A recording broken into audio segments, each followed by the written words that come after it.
नमस्कार. आपणा सर्वांचं माझ्या युट्यूब प्लॅटफॉर्मवरती सहर्ष स्वागत आहे. तर आज आपण अंजनी गावामध्ये आलोय, तालुका तासगाव, जिल्हा सांगली. माझ्यासोबत युवा शेतकरी आहेत. याच भागातील एक प्रगतशील शेतकरी म्हणून आहे. आणि गेले बऱ्याच वर्षापासून शेतीमध्ये द्राक्ष या पिकाचं उत्पादन घेतात. आणि मुळातच शेतीकडे जर व्यावसायिक दृष्टिकोन ठेवला, ₹1 गुंतवला आणि ₹1 चं ₹2 कसं होतील हा दृष्टिकोन ठेवून आपले सूरज पाटील म्हणून आहेत. तर ते शेतीमध्ये वेगवेगळे प्रयोग ते करत असतात.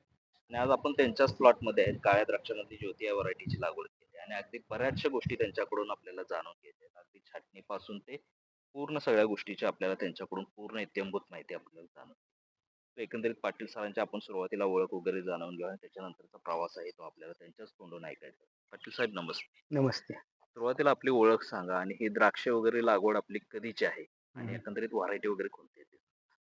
माझे नाव सूरज गजानन पाटील, राहणार रांजणी. हं. तरी ही काही ज्योती व्हरायटी आहे ही. अच्छा, काळी मधली ज्योती हां, ज्योती व्हरायटी. व्हरायटी आहे. 2 वर्ष झाली लागण आहे. हे पहिलंच पीक आहे यावर्षीच. अच्छा. हां, म्हणजे 2 वर्षाची लागवड आहे आणि आजही पहिलाच पहिला बहार चालू आहे. पहिला वार चालू आहे. आता एकंदरीत ह्याची छाटणी वगैरे कधी केली आपण? छाटणी ही तरी 12 ऑक्टोबरला छाटणी केली, फळ छाटणी. अच्छा. म्हणजे हं. आज किती दिवस झाले? त्याला 4 महिने झाले बरोबर. म्हणजे 12 ऑक्टोबरची छाटणी म्हणजे आज 4 महिने बरोबर 4 महिने पूर्ण झाले. झाले. हां. एकंदरीत पाहता आता छाटणीनंतर सुद्धा खूप काळजी घ्यावी लागते. नवीन फुटवा फुटत असते. मग त्याच्यामध्ये फुटवा काय जे गरजेचा फुटवा आहे तो आपण ठेवत हां. असतो. बाकीचा कट करत असतो. मी त्यामध्ये काय गोष्टी कोणकोणत्या करतात? छाटणीनंतर काय करायला लागतं आपल्याला ठराविक जे हं, ह्या ज्योती व्हरायटीला कसं आहे मोजकंच घड लागतात. जास्त घड जर ठेवलं तर ती हं. ब्लॅक होत नाहीत. रेडमध्ये राहते ती. अच्छा, रेड जर झालं तर ते मार्केटमध्ये जात नाही. अच्छा. त्यासाठी हं, ज्यावेळी गर्भधारणा होऊन घड तयार होतं, ते घडाची संख्या मोजकीच ठेवावी लागते. ठराविक म्हणजे हं. 18 ते 20 घड जर ठेवले, त्या झाडाला तेवढंच घड पोसावतात आणि ते ब्लॅक होण्यास मदत होते. म्हणजे जेवढं लिमिटेड ठेवचाल, लिमिटेड तेवढं तेवढं तुमचं चांगलं. ब्लॅक व्हायला मदत होत हां, असते आणि जर जादा ठेवलं तर ते रेडच राहतं. रेडच राहणार. आता एकंदरीत पाहायला गेलं खूप चांगलं उत्पादन आहे आपलं. 2 वर्ष झाले आज प्लॉटला. पण महत्वाचं द्राक्ष उत्पादक शेतकऱ्यांच्या बऱ्याचशा ज्या अडचणी असतात, हं. ते ॲक्चुअली फ्लोरा, ते फळ सेटिंग या पिरियडमध्ये एकदम संवेदनशील पिरियड हो. असतो. आणि ह्या पिरियडमध्ये काळजी घेणं खूप गरजेचं असतं आणि त्या पिरियडमध्ये एखादी फवारणी जर आपल्याकडून चूक झाली किंवा आपल्याकडून राहिली, तर पुढचं कुठलं प्रॉब्लेम उद्भवतात आणि त्याच्यावरती तुम्ही नियंत्रण म्हणून कोणत्या गोष्टी करता? ह्या व्हरायटीसाठी जास्त दावणी मिल्डूचाच प्रभाव आहे. अच्छा, धावण्यामध्ये जर आपण फ्लॉवरिंगमध्ये जरी दावणी जर अटॅक झाला तर तो कंट्रोल होणं अशक्य आहे. त्यासाठी फ्लॉवरिंगमध्ये रेग्युलर स्प्रे केलंच पाहिजे ती. अच्छा, ते जर स्प्रे चुकलं तर दावण्याचा अटॅक भरपूर आहे आणि व्हाईट व्हरायटीपेक्षा ब्लॅक व्हरायटीला धावणे अटॅक जास्त. झालेला कंट्रोलमध्ये आणणं मुश्किल होतं नंतर. हा, त्यासाठी दावणीचं कंट्रोल करणं महत्त्वाचं आहे.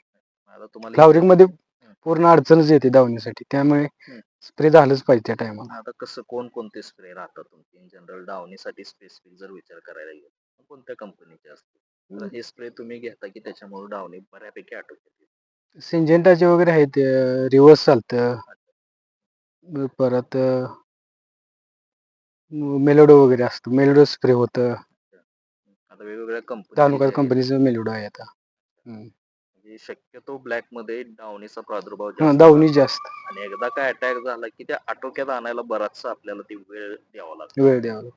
आता तसं पाहायला गेलं 2 वर्षाचा प्लॉट आहे आपला. 2 वर्ष मनात खूप चांगलं सेटिंग झालंय आणि बऱ्यापैकी मला वाटतं उत्पादन सुद्धा तुम्हाला याच्यातून भेटत असेल. पण मुळातच जे शेतकरी बांधव असतात, हं. सेटिंग चांगलं झालंय, फुलोरा अवस्थेमध्ये आपण काळजी घेतोय. पण त्याची पुढची जी स्टेज असते महत्वाची, ती फळाची साईज होणे असेल, फळाला शायनिंग होणे असेल हो. किंवा त्याला चांगली चकाकी येणे, अशासाठी काय तुम्ही करता का? म्हणजे कुठले विद्राव्य खतं असतील किंवा स्प्रे असेल किंवा स्लरी वगैरे ट्रीटमेंट असतील, अशा गोष्टी कोणत्या करतात?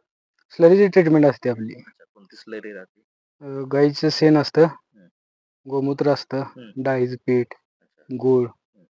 यासाठी मालाची लांबी पण चांगली मिळते त्यानं आणि लस्टर वगैरे मालाला चांगले आहेत. अच्छा. म्हणजे त्याच्यामुळे लांबी असेल किंवा साईज असेल किंवा शायनिंग चांगली होते. चांगली भेटते. त्याचबरोबर विद्राव्य खते वगैरे कसं सोडता का पाणी व्यवस्थापन माध्यमातून? पाणी आठवड्यातून 2 वेळा असतं. अच्छा, 2 तास. आठवड्यातून 2दा पाणी असते. हं. त्याच्यामधून विद्राव्य खते वगैरे कोणती सोडता? आठवड्यातून एकदा जातं खतं. ते कोणकोणत्या ग्रेडची खतं राहतात? NPK त्याच्यामध्ये कोणकोणते ग्रेड राहतात? त्या गरजेनुसारच राहणार. सुरुवातीला आपल्याला हं. नायट्रोजन लागतो. अच्छा, सुरुवातीच्या सुरुवातीला स्टेजला वाढ करायसाठी नायट्रोजन नायट्रोजन लागतं. वाढलं पॉइंटसाठी बी नायट्रोजन चांगलाच. त्यानंतर फुगवणीसाठी पोटॅश वगैरे. अच्छा, म्हणजे साईज होण्यासाठी पोटॅश वगैरे हं. आपल्याला द्यावं लागतं. आता बऱ्याचशा शेतकरी बांधवांना क्रॅकिंगच्या वगैरे समस्या राहते द्राक्षामध्ये हो, आणि ह्या हो. स्टेजला ह्याला क्रॅकिंगचा ह्या त्रास व्हरायटीला होतो. जास्त. अच्छा, मग त्यासाठी कुठल्या गोष्टी करतात? क्रॅकिंगसाठी कॅल्शियमचा जास्त भर देणे. कॅल्शियमचा स्प्रे असेल मग ते चिलेटेड फॉर्म मधलं कॅल्शियम नायट्रेट असेल ऑक्साईड मधले कॅल्शियम ऑक्साईड मध्ये कॅल्शियम ऑक्साईड मधलं स्प्रे करायचं ड्रिपला पण सोडून कॅल्शियम द्यायचं. ऑक्साईड सोडावं लागतं. नाही बऱ्यापैकी क्रॅकिंगचा प्रॉब्लेम आपण येतो क्रॅकिंग ज्योतीला क्रॅकिंग फुल राहतं. जास्त राहत ब्लॅक व्हरायटी मध्ये सगळ्यात जास्त क्रॅकिंग म्हणलं तर ज्योती. ज्योतीलाच राहतं. आता सरासरी प्रत्येक घडाची जी साईज आहे ती आपल्याला किती भेटेल आता याच्यामध्ये मी बघतोय प्रत्येक घडाची साईज चांगली आहे. मी साधारण 500 ग्रॅम 600 ग्रॅम 700 ग्रॅम 500-600 ग्रॅम सहज बसतील. सहज बसते. मग झाडाला अवरेज किती भेटेल आपल्याला 1 पेटी 2 पेटी 3 पेटी असं भेटेल का? ह्याला 2 पेटीच्या वर चालत नाही ब्लॅक. म्हणजे मागाशी सांगितल्याप्रमाणे जास्त गड ठेवले तर आपल्याला पुढे रेडच रेडच राहते. कन्वर्ट होत नाही. ते रेड जर राहिलं तर मार्केटिंग मध्ये उठाव नाही. उठाव नाही म्हणजे व्यापारी घ्यायलाच नाही म्हणतो प्लॉट. रेड जास्त आहे कटिंग होणार नाही. आणि साखर वगैरे पण त्यामध्ये उतरत नसेल. हा उतरत नाही. ज्यावेळी ब्लॅक होतो त्यावेळी साखर फुल्ल होतेच. किती राहते साखर साधारण ब्लॅक ब्लॅक मध्ये तरी 18-20 ही रेंज मध्ये राहते. सगळ्याला प्रत्येकाला राहते. आता आजचं आपलं जे कटिंग चालू आहे ते कुठल्या मार्केट चालू आहे आणि साधारण तुम्हाला किती दर भेटलाय?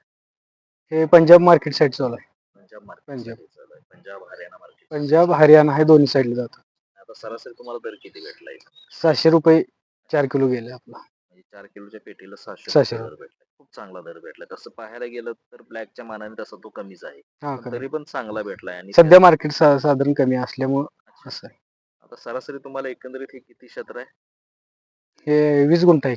मग आता 20 गुंठ्यामध्ये तुम्हाला खर्च वगैरे किती आला अगदी फळ छाटणी पासून ते आताच्या शेवटच्या स्टेज पर्यंत आणि सरासरी तुम्हाला उत्पादन किती आलं? इन आकड्यात तरी खर्च 1.5-2 लाखाच्या आसपास आलाय. म्हणजे बाकी मंडप वगैरे सोडून सुरुवातीचा रोपाचा वगैरे सगळं औषध बेस कटिंग घेणे किंवा झाड पूर्ण वर जाऊन तयार करणे, काडी तयार करणे. आता सरासरी माल किती निघाला आपला पेटी? माल तरी जाईल 1000-1200 पेटी पर्यंत. मग साधारण 6 ते 8 लाख रुपये अवरेज उत्पादन हो.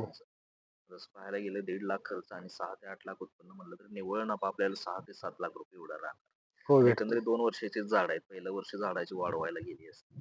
म्हणजे एकंदरीत पाहायला गेलं तर शेतकरी बांधवांनो असंच नवनवीन प्रयोग ते आपल्या शेतामध्ये करत असतात. आणि आज त्यांनी ब्लॅक मधली ज्योती या व्हरायटीची लागवड केली आणि खूप चांगलं उत्पादन घेतलं. आणि सरांनी सांगितल्याप्रमाणे प्रत्येक गोष्टी त्यांनी तंतोतंत पाळलेल्या दिसतात. तर एकंदरीत सर्व शेतकरी बांधवांना हा व्हिडिओ कसा वाटला कमेंटच्या माध्यमातून जरूर सांगा. आणि ज्याही शेतकरी बांधवांनी अजूनही आपल्या युट्यूब चॅनलला लाईक केलं नसेल तर शेतकरी बांधवांनी जरूर लाईक करावे. धन्यवाद.